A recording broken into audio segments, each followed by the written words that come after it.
శ్రీ మహాగణాధిపతియే నమః. శ్రీ గురుభ్యో నమః. భాగవతం 18. కలిపురుషుడు ఎలా ప్రవేశించి ధర్మం ఎలా నశించిపోతున్నదో చెప్తున్నారు. ఏది సనాతన ధర్మమో, ఏ సనాతన ధర్మము ఈ గడ్డ మీద నిలబడిందో ఆ సనాతన ధర్మము ఈ గడ్డ మీద విమర్శకు గురి అయిపోతుంది. కాబట్టి యజ్ఞయాగాదులు, క్రతువులు నశించిపోవడం ప్రారంభమవుతాయి. ఎవరు వేదం కష్టపడి చదువుకుని స్వరం తెలుసుకుని చాలా కష్టపడి ఆ స్వరం వేదంతో చెప్తారో అటువంటి వారికి ఆదరణ తగ్గిపోతుంది. లోకంలో అసలు ఆ వేదాన్ని ఆచరించే బుద్ధి నశించిపోతుంది. ఎవరు తపస్సుతో ఉన్నాడో, ఎవరు లోకంలో ఈ విషయాలు సుఖాలు అక్కర్లేదని జడలు కట్టి భగవంతుని యందు ఉన్నాడో వానిని లోకులు రాళ్ళు పెట్టి కొట్టే రోజు వస్తుంది. అలాంటి వాణిని చూసి నిష్కారణంగా విమర్శనం చేసే రోజులు బయలుదేరిపోతాయి. పితృదేవతలకు తద్దినాలు పెట్టేవాళ్ళు కరువైపోతారు. ఇది కలి యొక్క ధర్మం. ధర్మం పోతుంది. ఆవులు అవమానింపబడతాయి. ఆవుల్ని కొడతారు, అమ్ముతారు, తోళ్ళు తీస్తారు, ఆవు మాంసం తింటారు. ఈ మాటలను కలియుగ ప్రారంభంలోనే చెప్పేసింది. వీళ్ళందరూ బాధలకు గురి అవ్వడం ప్రారంభం అయిపోతుంది. అందుకు ఏడుస్తున్నానయ్యా అని ఒక మాట చెప్పింది. నీకు సత్యం, శౌచం, తపస్సు, దయ అనే 4 పాదాలు ఉండేవి. ఇందులో 3 పాదాలు పోయాయి అంది. ఇక్కడ ఎద్దును ధర్మస్వరూపంగా, ఆవును భూస్వరూపంగా మనం తయారు. అంటే ధర్మం ఎద్దుగాను, ఆవును భూమిగాను మనం తలిస్తే ధర్మస్వరూపం 3 పాదాలు పోయాయి. అంటే ఏంటి? మీరు ధర్మాన్నైనా ఆచరించాలి లేదా అధర్మాన్నైనా ఆచరించాలి. మీరు ధర్మంగా ఉండాలి, అలా ఉండకపోతే మీరు అధర్మం చేసినట్లు. అధర్మమైనవి 3 తిరగకూడనివి ఇక్కడ తిరుగుతున్నాయి. అవి తిరగడం బట్టి ధర్మానికి ఉండే 3 పాదాలు తెగిపోయాయి. అవేంటి?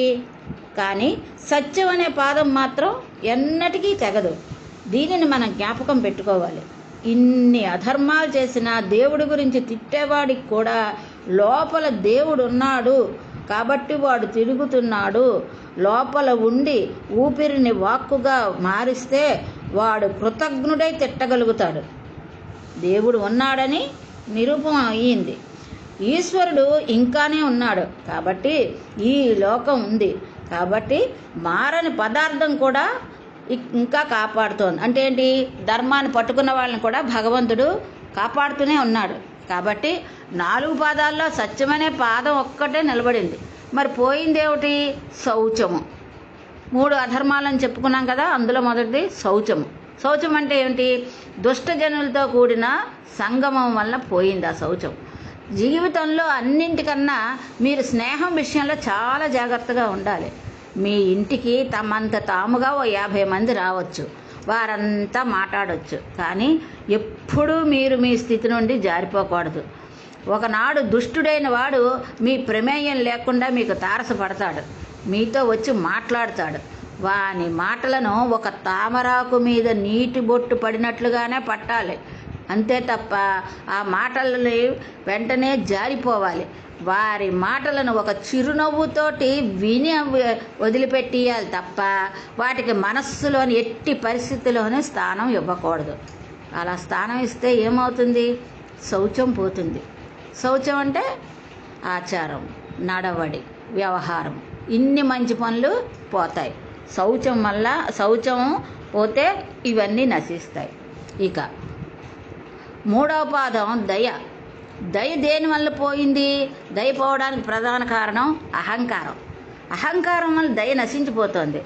తనలో ఫాల్స్ ఈగో ఒకటి వృద్ధి చేసుకుంటాడు. ఎప్పుడూ నిన్ను పొగిడేవాడిని ఎక్కువగా నీ దరి చేర్చకని చెప్తారు. నీకు తెలియకుండానే నీవు నిర్మించుకున్న నీ శీలము అహంకారం వలన నశించిపోతుంది. అహంకారం ఎక్కువైతే ఏమవుతుంది? శీలం నశించిపోతుంది.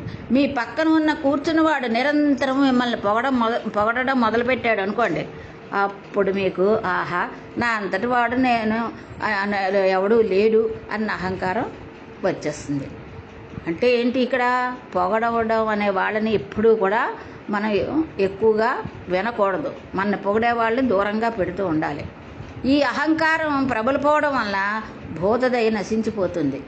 కాబట్టి దయ నశించిపోవడానికి కారణం అహంకారం. దయస్థానంలో అహంకారం కనపడుతుంది. కలిపురుషుడు ఉన్న చోట అహంకారం ఎప్పుడూ ఉంటుంది.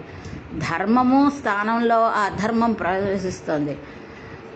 మూడవది తపస్సు సమ్మోహనం వల్ల అయిపోయింది. సమ్మోహనం అనేది ఒక విచిత్రమైన లక్షణం. కాబట్టి ఇప్పుడు ఈ మూడు పోయాయి. ధర్మము మూడు పాదాలన్నీ పోయి అధర్మము పాదాలు వచ్చాయి. అధర్మం పాదాలు ధర్మానికి అంటుకుని ఉండవు. అవి ధర్మస్వరూపమైన వృషభం. అది కలియుగంలో 3 పాదాలు లేకుండా కనపడుతోంది. ఈ 3 పాదాలు ఇంకో చోట ఉన్నాయి. ఆ 3 పాదాలనే ఇప్పుడు తిరుగుతున్నాయి. కాబట్టి ఇప్పుడు నేను ఏడుస్తున్నాను. అంటే ఏంటి, నా 3 పాదాలు నా దగ్గర లేకుండా ఉన్నాయి. వాటి చోట అధర్మము, అశౌచము, అహంకారము ప్రవేశించాయి. అందువలన అవి వేరే నా దగ్గర ఉండేవి ధర్మము, శౌచము, దయ ఈ 3 బయటికి తిరుగుతున్నాయి. కాబట్టి నేను ఏడుస్తున్నాను అని ఇద్దంది. నేను ఏడవడానికి కారణం నీ 3 పాదాలు లేకపోవడం అంది ఆవు. ఆవంది నేను కూడా ఏడుస్తున్నాను నీ గురించి, నీ 3 పాదాలు లేకపోవడం వల్ల అంది. అక్కడ ఆవు ఎద్దు ఇలా ఏడుస్తూనే ఉంటే ఒక విచిత్రమైన సంఘటన జరిగింది. ఒక వ్యక్తి ఆ ఆవు ఎద్దు దగ్గరికి వచ్చాడు. ఆ వచ్చినవాడు మిక్కిలి క్రోధంతో ఉన్నాడు. వాని క్రోధం సామాన్యమైన క్రోధం కాదు, అపారమైన క్రోధంతో ఉన్నాడు. పైగా చేత్తో కత్తి కర్ర పట్టుకుని వచ్చాడు. ఎంత ప్రమాదమో చూడండి. ఆవు ఎద్దు దగ్గరికి అసలే అవి పడిపోయి ఉన్నాయి. వాటి దగ్గరికి కత్తి కర్ర పట్టుకుని ఒక దుర్మార్గుడు వచ్చాడు. చూడటానికి రాజుగారిలా ఉన్నాడు. రాజు ఎటువంటి ఆభరణాలు పెట్టుకుంటాడో, ఎటువంటి కిరీటం పెట్టుకుంటాడో అటువంటి పరిపాలన పెట్టుకుని పరిపాలకుడు వలె ఉన్నాడు. కానీ వాడు పరిపాలకుడు కాడు. ఎందుకంటే వాని లోపల పరిపాలనాంశ లేదు, పరిపాలించడానికి తగిన సంస్కార బలం లేదు. కానీ పరిపాలకుడు అయ్యాడు. ఇది కలియుగ లక్షణం. అంటే నృపాకారంలో వచ్చినవాడు బిడ్డ కనబడక ఏడుస్తున్న తల్లిలా శుష్కించిపోయున్న, ఏమీ చేయకుండా అలా నిలబడిపోయున్న ఈ ఆవుని అపారమైన కోపంతో తన కాలు ఎత్తి ఒక్క తన్ను తన్నాడు. చూడండి, ఆవుని కాలుతో తన్నాడు ఈ దుర్మార్గుడు. ఆ ఆవు నేల మీద తిరగబడిపోయింది. అక్కడే ఉన్న ఒక కాలు మీద నిలబడిన ఎద్దు ఉంది కదా, దాన్ని కూడా మళ్ళీ మరో కాలుతో తన్నేశాడు. ఎద్దు కూడా కింద పడిపోయింది. అలా పడిపోతే వాడు ఊరుకున్నాడా? తన చేతిలో ఉన్న దండంతో రెండింటిని కొట్టడం ప్రారంభించాడు. అంటే వాడు భూదేవిని కొడుతున్నాడు. అంటే ఆవు కదా భూదేవి, భూమి వలన తాను బతుకుతాడున్నాడన్న విషయం మర్చిపోయి ప్రవర్తిస్తున్నాడు. ధర్మాన్ని దెబ్బతీస్తున్నాడు. అంటే ఎద్దును కొడుతున్నాడు. అంటే అదే పనిగా కొడుతున్నాడు. అవి ఏడుస్తూ కన్నులు వెంట నీరు కారి కింద పడి లేచి కుంటుతూ ఉన్నాయి. అక్కడ కొడుతున్న ఆవు కైలాస పర్వతం ఎలా ఉంటుందో అంత తెల్లనైనటువంటి ఆవు. కైలాసం ఈశ్వరుని ఆవాసం. ఈశ్వరుడు పైకి అపవిత్రంగా కనబడతాడు, అమంగళంగా ఉన్నట్టు కనబడతాడు. ఓ పుర్రెలమాల వేసుకున్నట్టు, శ్మశానంలో తిరుగుతున్నట్లు, శవ విభూతి రాసుకుంటున్నట్లు ఉంటాడు. అంటే బయటకు అశౌచంగా. కానీ ఆయనంత మంగళప్రదుడు ఇంకొకడు లేడు. అందుకనే ఆయన్ని శివ అని పేరు పెట్టారు. పైకి అమంగళంగా కనపడతాడు. ఇప్పుడు 2 పరస్పర విరుద్ధమైన విషయాలు ఒకరి యందు ఏకకాలంలో ఉన్నాయి. ఆయన ఎప్పుడూ మంగళాన్నే చేస్తాడు. శివుడు ఎప్పుడూ అమంగళం చేయడు. ఆవు కూడా ఎప్పుడూ అమంగళం చెయ్యదు. నిరంతరం ఉపకారంలో ఉన్న వేరొకటి తెలియని ఈ ఆవు చూసి పరీక్షిత్ అన్నాడు, నిన్ను ఇలా కొట్టినవారు ఎవరు? నీవు చేసిన ద్రోహం ఏమిటి?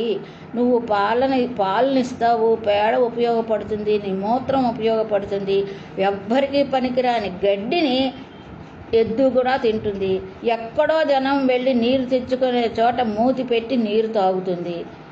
అయితే ఇక్కడ చిన్న విషయం, ఒక రహస్యం ఉంది. ఎద్దును పాము ఎక్కడ కరిచినా చచ్చిపోదు, కానీ మూతి మీద కరిస్తే మాత్రం చచ్చిపోతుందిట. ఎందుకు? ఆవుకి ఆహారం పెట్టేటప్పుడు చాలా జాగ్రత్తగా ఉండాలి. పుట్టల మీద గడ్డి పెరుగుతుంది. ఆ పుట్టల మీద గడ్డి తినడం కోసమని ఆవు ఎద్దు వెళ్తాయి. అక్కడ ప్రమాదకరం జరుగుతాయి అన్నమాట. ఆవు కానీ ఎద్దు కానీ పుట్ట మీద గడ్డి తిని గబుక్కున ఎందులోకైనా జారితే పైకి రాలేవు. ఇంకా ఎద్దుని చూసి వీధిలో గడ్డి తిని ఎలాగో నీరు తాగి కాలం గడుపుకునే నీ 3 కాళ్ళను తగ్గొట్టిన వారెవరు? ఎలా నువ్వు అపరాధం చేసావని నమ్మాడు? ఇదంతా పరీక్షిత్ అడుగుతున్నాడు ఎద్దుతోటి. ముందు ఆవుని అడిగాడు, ఇప్పుడు ఎద్దును అడుగుతున్నాడు. వాడు భూమిలో దాగున్న, ఆకాశంలో ఎగిరిపోయిన, వాడి మణులు పెట్టుకున్న భూషణంతో ఉన్న వాని భుజాలను నా కత్తితో నరికేస్తాను. ఇది నా ప్రతిజ్ఞ. ఏ చేతితో నీ పాదాలను నరికాడో ఆ చేతిని వాని పాదాలను నరికేస్తాను అన్నాడు. వాని పాదాలని వాళ్ళ చేతిని నరికేస్తానని అన్నాడు పరీక్షిత్తు. అంటే ఇంకా ధర్మ సంస్థాపన కోసం పరీక్షిత్తు పూనికగా ఉన్న రాజులా ఉన్నాడు భూమి మీద.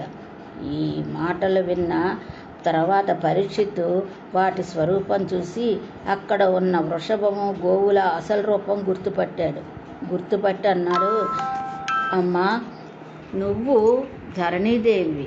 ఆయన ధర్మం అంటే ఆవుని భూమితో పోల్చాడు కాబట్టి నువ్వు ధరణీదేవి అంటే భూమివి. ఆయన అంటే ఎద్దు ధర్మము. మీ ఇద్దరు ఇలా అయిపోయినందుకు నేను చాలా శోకిస్తున్నాను.